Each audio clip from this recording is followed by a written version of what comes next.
Hello, it's a pleasure to speak to you again on behalf of the Michael Aymar Foundation. The foundation, by concentrating on the middle school years, is admirably carrying on the tradition of its namesake.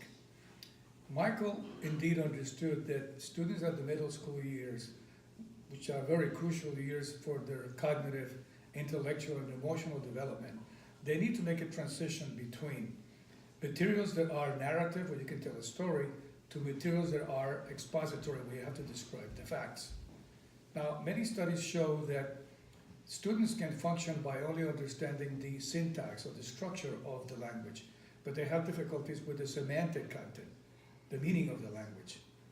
As a physics professor, I am continually reminded of this issue when I see my students invariably trying to memorize equations without really understanding how they can be applied or the context of the applications.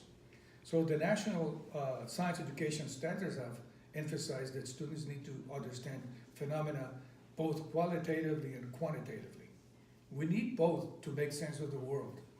So I'll end by telling you that teaching, even science teaching, is more an art than a science.